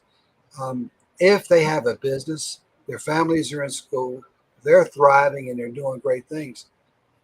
They're they're they're the extreme conservative, and they'll tell you real fast. And what they say is, and I'm not stereotyping, everyone that I talk to that's been strong conservative with the family values and the schools, and they want Yeah. for their children, but they also want everything to be as equal the way they had to go through the process. Not just like you Yes. said, show up and you can't even speak this language, and then they pass you through because you may have this person, that person. Oh well, they meet the requirements. They attended the class. Oh, they satisfactorily completed the class. Let's just shoot them on up. Yeah, Yeah. and we tried that before, and that didn't work in America when we were just passing kids right out through. And sometimes your school systems are still doing it now with COVID. I think that's going on a lot now because it's easier to pass them through, and they end up when they graduate in the 12th, they're probably talking about 11th, 10th, or 11th grade education, if that. Yeah. Well, you know, this blows my. So I'll one of the things I'm like really passionate about, right? Being a high school educated business owner, and my wife and I, we own real property. I have a Right. real estate license. Mhm. I've opened a few different businesses. I opened a travel agency on a train ride from Washington D.C. to Raleigh on Mhm. one trip. I just thought, I wonder if I could own a travel agency. And then by the time I arrived in Raleigh, I was ready to be open for business. So So yeah. these are things that I'm passionate about it because on the vocation side of it, every time I hear anyone, it's like, oh, well, here's this low performing school area, so we need to teach them all how to be plumbers. Well, I'm sorry. Do you know how many millionaire plumbers I know? Yeah. Yeah. I It's mean, tough. seriously. Do you know how Yeah. many millionaire electricians I know? These people exist. This Yep. is a Oh, real look. thing. Hey, let me tell you something. It's a tough business to get that. It's a tough business. What I said, it's But tough, it's like everything but they else. It's get a there. grind. That's right. It's a grind. And when they get there, they love life, Rick. They Oh love life. yeah. Well, You know, well, an electrician now in so many areas, electricians are making $100 an hour. They're making, yes, but sir. when you open up your own business, your value is based on your quality and your base. That's right. It's And so accountability. it's right. And if people are willing to pay you X, Y, Z, that's called capitalism. That's called, hey, then guess what? You make that much money and you pay those taxes. Then if they direct that money to the school system where they should, That's right. guess what? Now you Everybody get your better, wins. bigger schools. Everybody wins. That's right. It's a tax base. People don't always look at, they run too busy trying to run folks off of an area. It's back in the day, and in comparison to, oh, well, so-and-so moved in, everybody starts moving out. Yep. It used to be back in the day in the 60s, 70s, when they go, oh, here comes white flight. They're going to be out because somebody moves in, or the schools and things like that. Well, you can't really do that in America today in so many of the areas because the way the school system is set up. So whatever flight you take, you're not going to run away from being that in your mind. What is your perfect community? So we as parents, or we as anybody that's a politician or anybody that's a board member, have to come up with some kind of reasonable plan to educate our children. Yep. It's where everybody benefits all, and not just standard of saying, okay, law says this, and that. And then what happens is it's no longer a non-biased situation. It becomes a fill in the block, fairly that way. I don't care who you are.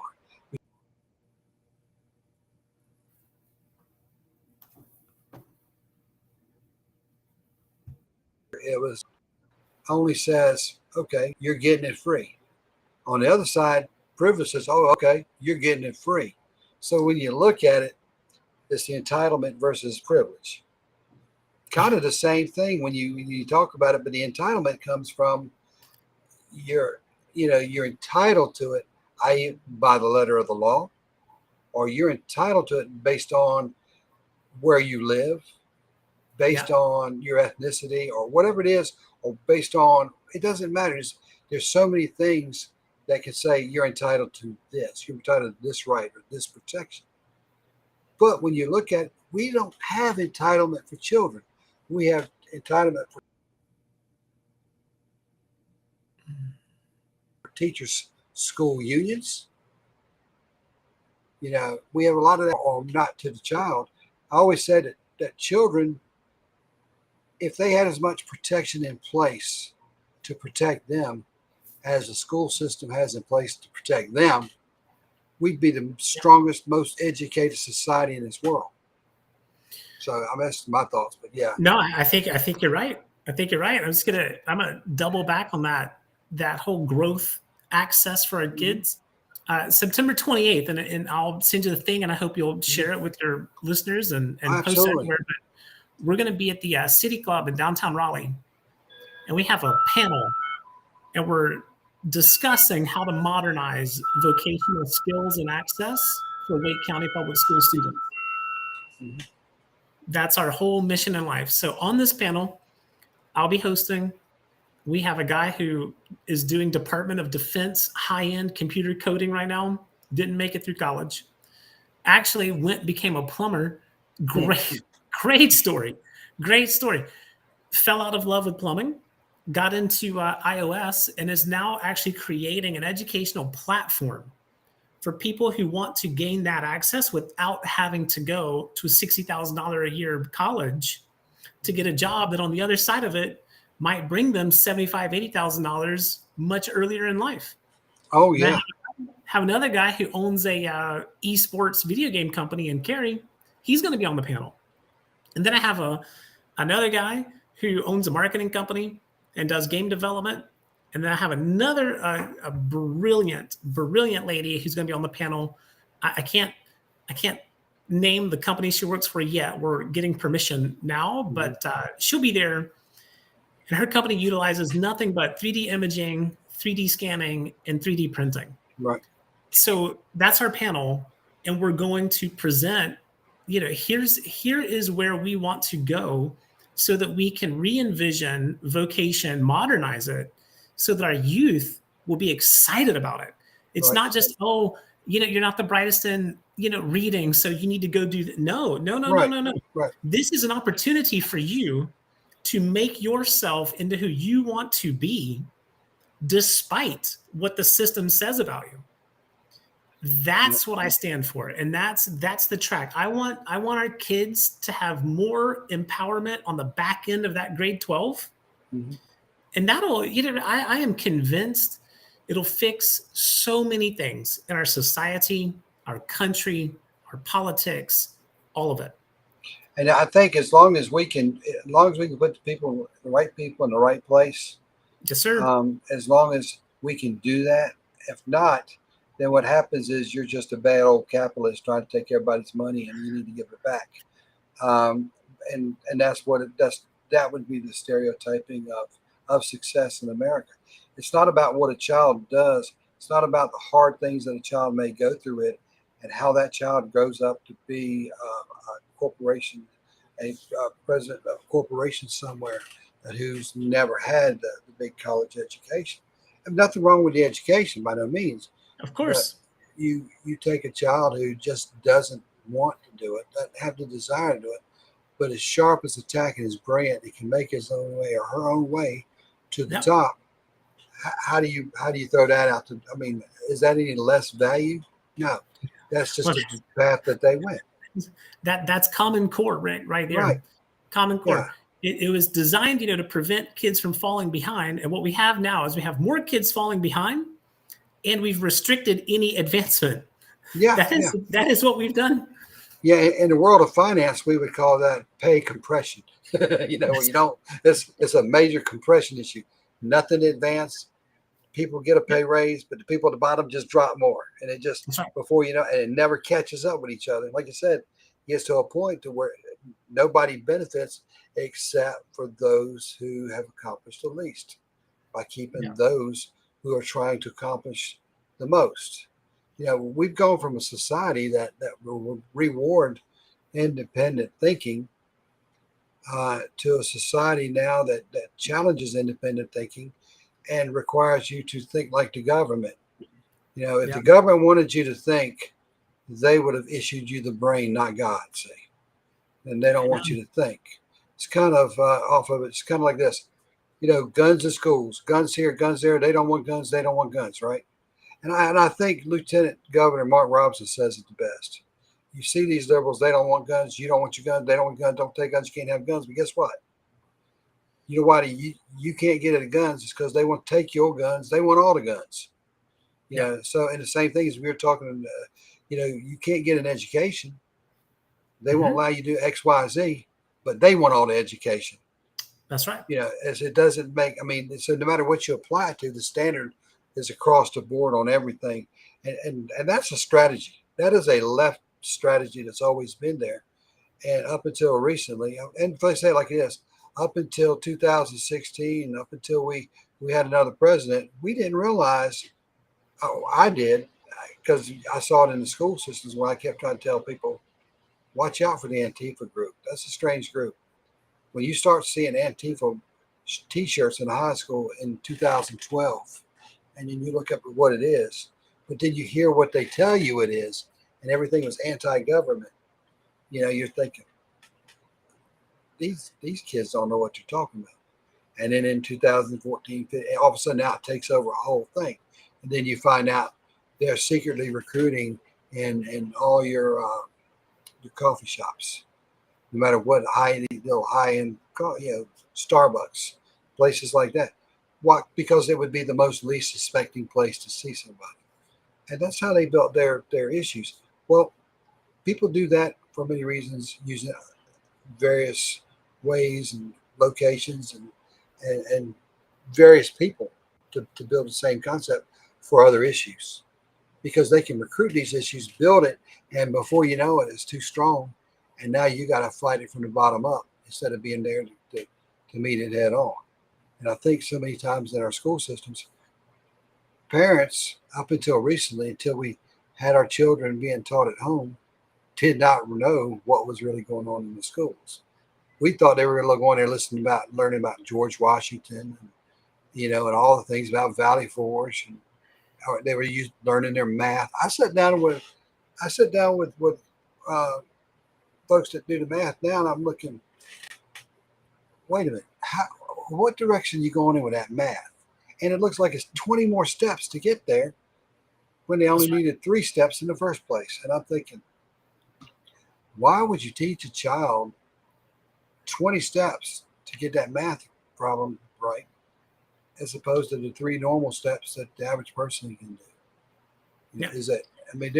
There's reasons behind these things.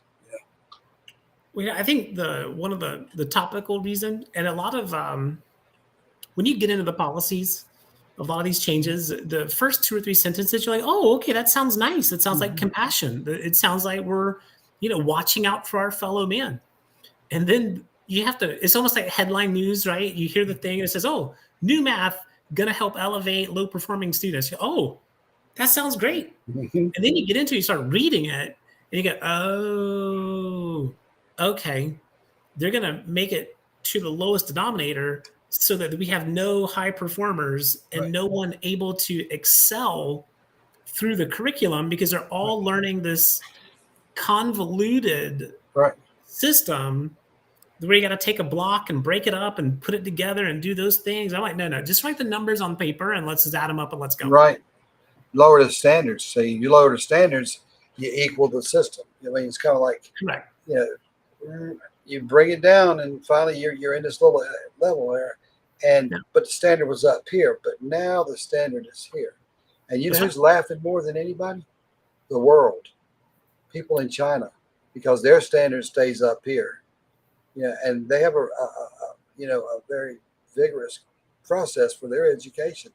They don't play the game about I don't understand it, So when the standard sits here, and then you got the rest of the world up here, that's going to leave us in a bad situation. Well, I mean, I think we're 30 years now into social and emotional learning. And I was in a forum this past week, and there was about, violence in schools and social and emotional learning. I said, well, hey, can you point me to a study that shows either a growth or reduction in violence in schools post introduction of social and emotional learning? I haven't seen it yet. Silence is golden, right? Haven't seen it yet. No, you won't. But you want to go, when you were talking earlier about violence in schools, when the panel was, when everybody was here, and the pastor was here, when Vass was here, when you teach a child that their life happiness depends upon the acceptance or an opinion of another person, you have dissolved their sense of self, their sense of self-worth, and their sense of self-pursuit. And we're not built for that, Rick. Like we're not built to completely give up on ourselves. But when you force that, you are going to have very confused, very angry, very frustrated young people because they can't. They're told in school, they're told at home, oh, everyone loves you, everyone loves you, everyone loves you. But then you go and face reality, and you're like, well, wait, no one loves me. Well, they don't even know who you are. That's right. We're not teaching our kids how to be proud in themselves, how to be good, how to be good people, right? I'm not promoting, growing up to be a big jerk. What I am promoting though is that if you don't have a sense of self, you will never be productive in society. Right. So there is that missing thing, and social and emotional learning was constructed to help angry children deal with their anger better and lower the academic pressure and just kind of soften the emotional stress of being a child. And in my opinion, it's failed. It's been a test for 30 years. There's no real improvement. We have more violence, more school shootings, more young criminals. It's just not, it's time to put tangible goals and focus items back in the front seat of our education department. And emotional learning needs to kind of get in the back seat, maybe even the trunk, to be honest with you. Right. Well, it's kind of like excellence in participation. As the participation trophy that counts. Oh, look, my child got a trophy, but did they win? You know, Yeah. and I love the fact my you know, I was just saying about. I've been told before that what second place, that's just the first loser. First place loser. I know. Yeah, Yeah. yeah. Yeah. So it was like it's the first place loser, and I said, you know, come think about it, you're absolutely right. It's the first place loser. You know, so you know, it's kind of it's one of them things that if you allow your child to finish at that first place loser spot, you know, people say, "Oh well, you did great, you did good," and I understand that because you don't want to beat a child down for not being the best all the time and all that.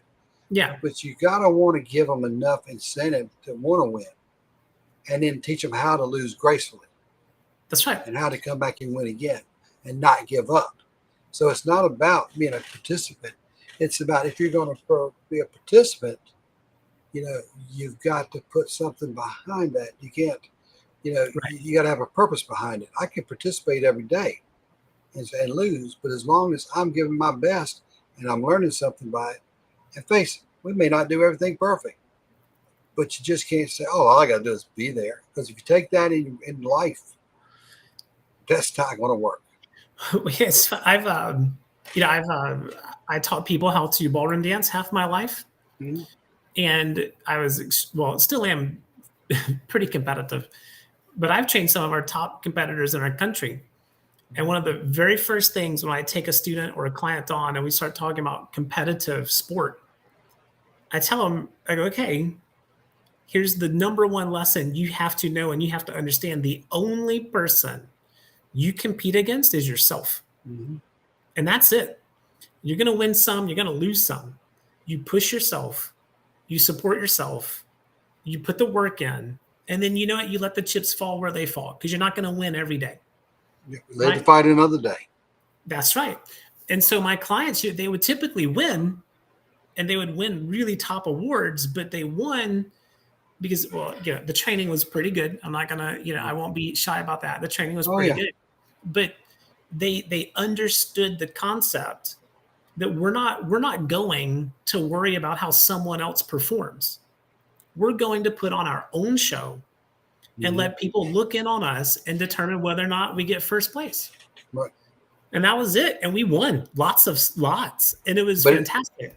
but if you took the old idea that you know, bring the expectation down so that people here feel good about themselves, Yeah. you wouldn't have been in that position. Well, they also would have lost interest. Right. Exactly. They would So have you know, lost interest. We don't want to just stay stagnant. We're not people, even couch potatoes want something new to watch. right. We are I mean, always evolving. and I think children now, and when you have to keep them interested, like you said, you got to keep them Yeah. interested.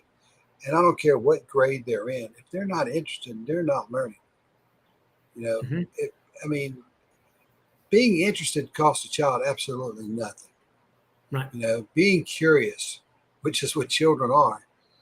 Let them be curious about education. Let them be curious about things they need to know about.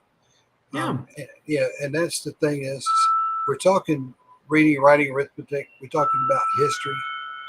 You know, there's time to go to world history, but a child at 5, 6 years old could care less about world history and not even going to remember it. You know, so you got to know what point and how it's structured so the child learns the best. Mhm. It's like me, certain topics that I'd go into. I wasn't a big fan of math, but I understood it. More importantly, I loved history. Yeah. I didn't like science, didn't like biology, didn't like none of that. Still don't like it. Never bored about it. So I goes, well, you know, science, this is great. I never Yeah. watched Star Wars. I didn't go into the spaceship movies and stuff. And it was like, you are weird. You've never seen Star Wars. I've never sat down and watched an entire movie of Star. I bought bits and pieces, and then before I just get up and walk off. It was just something that never interested me. Yeah. And my my son-in-law was like, "You're weird. You're really weird. Everybody likes Star Wars." I said, "Yeah, I watched it." He's like, "Oh, younger."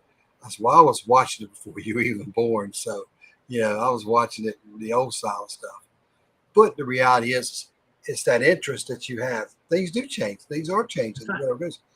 But you got to find that interest that every child has, because not every child is going to have the same interest. That's And right. then you key in on that. And no matter what they're in, but there are certain things that they have to know, even though they may not be interested. That's also true. And sometimes you got to be the bad guy and say, yeah, you got to learn that. Sorry. You can't, yeah, you can't go, oh, honey, don't worry about it. You know, you don't like doing that. We don't want you to be miserable because, you know, we're a family. We are love and we're all this and we're great. And I'm thinking, yeah, well, your child's probably going to end up in prison. You know, people say, well, that's a little harsh. I said, well, you know what? It's reality, because a child's being told you don't have to follow any kind of authority and we're going to meet your standard. Yep. You don't have to meet ours. And there are no repercussions. That's right. You know, I probably shouldn't say, but I've been in restaurants and I watch children get out of chairs and start running around the restaurant. And the mom and dad are like, or the dad, oh no, you got to get over here. Now come back over here. Come back over here. We've done it, running around customers and everything else. And they'll put them up there and jump back down again. And I'm thinking, Lord have mercy. There's no structure there. So if they're not learning at home and then they go to school and they're being taught at school certain ways, you know, the poor child has no structure. Those children are going to struggle. That's just the way it is. But if they go back there and they get structure from the parents, and the schools aren't all wackadoodle, you're going to find that these children will be, you know, will excel in life and do great things. You know, and one thing about running a school board in these elections, man, after running in 3 elections, I tell somebody now, I said, look, man, just don't wear your feelings on your sleeve. Keep on rolling. On to the next spot. You know, have you found that you kind of like, people think you get upset about it? No, it's all right. Move on to the next one. Yeah. And that's really all you can do. It's taking me a little bit longer to master that, because I'm cut from that, you know, that poverty, poverty neighborhood where, you know what, if you were hungry, sometimes you had to fight your older brother for the biscuit. Yeah. So, it's like, yeah, especially when he's holding it above your head. And you got to right, exactly. So for me, it's kind of like, oh, all right. But it's, you know, you really do have to, number one, remind yourself that we are still human, even if some people have intentions that are absolutely detrimental. You still got to remember that we're human. Yeah. Well, I think we're all competitive. We're all competitive, and that makes the difference. So, you know, and I think, well, I hope that, you know, you like coming on the show, because I like to have you and the rest of the folks out there to come on the show. And it was kind of getting out the word and the information that we were doing it. And this is just something new. It's a new format for something local. And I think, you know, politics starts at the local level. Yeah. We'll talk about the national stuff, but if we don't start taking care of business at our local level, there's no hope for what we got going on. And if we can't establish a new baseline for what the expectations are for our very own children, mine are grown. And I still have a passion for watching children prosper. And, you know, on the left, you're not allowed to say that word. I think that's a dirty word, prosper. You can't say that. But I use that word, prosperity, prosper, all the time. And children need to know what those words mean. They don't change. We don't need to change dictionaries because it offends somebody way on the left side of the spectrum. You know, they need to change. They need to change and meet the standards of the world. The world shouldn't try to meet their standards, because that's nothing but a recipe for success. Yep, I agree. That might have just sounded like a sound bite, didn't it? That sounded good to me, man. It sounded good to me. It's like right. Well, I will find, you know, we'll get a lot of sound bites. Probably going to be a whole lot in that first section, so I get a chance to, you know, go ahead and watch it. You go back. But look, I'm glad you were here. Cool. Thank you very much. And like I said, spread the word. Let the folks know. Hey, I want you to come back again. Hey, I don't mind. We come out here. I'll get you back every time we're on air if you want to. You got the link. Or just let me know. And I'm going to try to do these shows. We're going to do them Tuesday nights generally.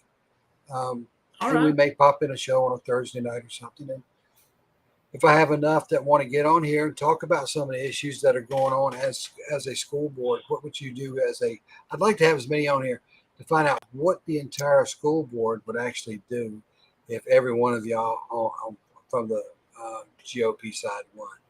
What would that look like? What would the school system look like? How would Wake County benefit from that?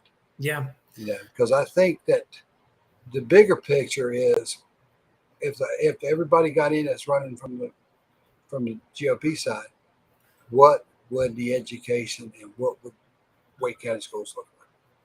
Yeah. It'd be interesting to see. And you still got some time out there to get the message and the word out. And if there's times that you want to just check in and say, hey, Rick, can you give me 10 minutes? Can you give me 5? I don't care. I'll find a way. I'll send you. You check in, and if you got some events going on, let people know.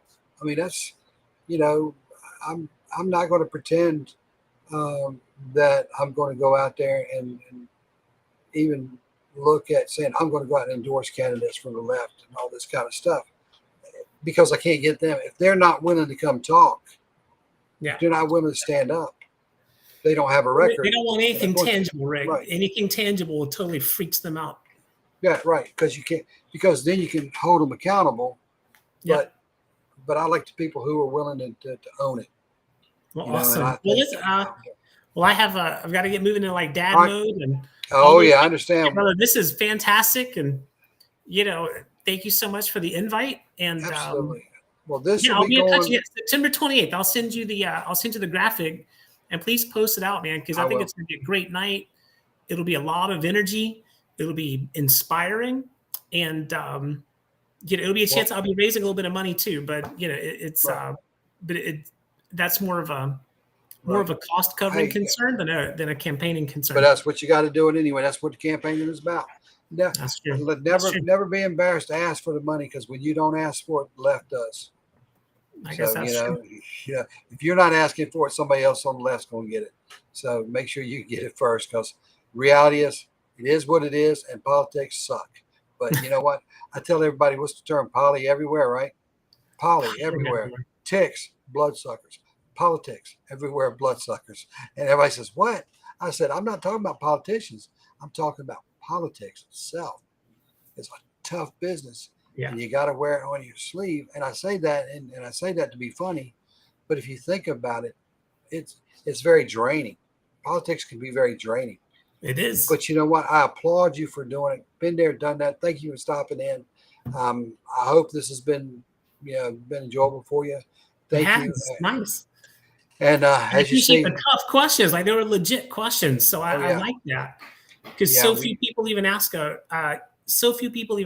question that requires a legitimate response. Exactly. So I appreciate that.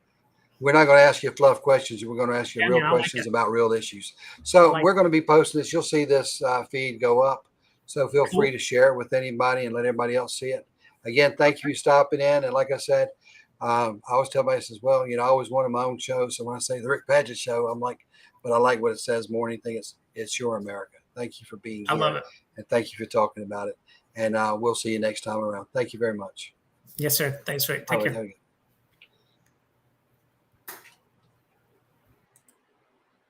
Okay, folks. Well, there you have it. Our first show I feel was a very productive show.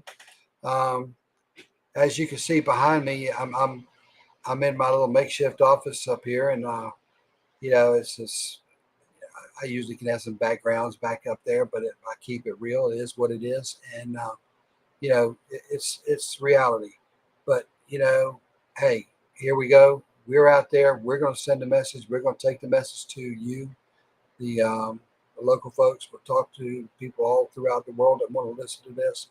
I think we got some really good candidates in this school board race. I would recommend that you really do your research. If you love your children, you care about your children, and you worry about your children, then invest in your children. And the best way to invest is to invest a vote into the school board race. It gets very little attention, but it can have some of the best or worst concerns pop up about how your child is being educated. And those results are going to be based on how you vote, folks. So look at the people running for office. Look at the people willing to come on our show right here, right now, who are willing to ask, as you just heard one candidate say. We'll ask some tough questions. We'll listen to what you have to say, but those questions won't be easy. But that's what's going to make us different. We're not going to soft pedal. We're not going to pitch you a softball to hit out the park. We're going to keep it real. We're going to keep it going, and we're going to keep it. And like I said, I hope we keep it fast paced, and so it's very understanding about everybody. So without further ado, I would like to say thank you for stopping in. And as always, keep it real. Be real. Be safe. And always, always be ready, because you never know when the wolf is knocking at your door. And y'all have a wonderful evening. And thank you for being here.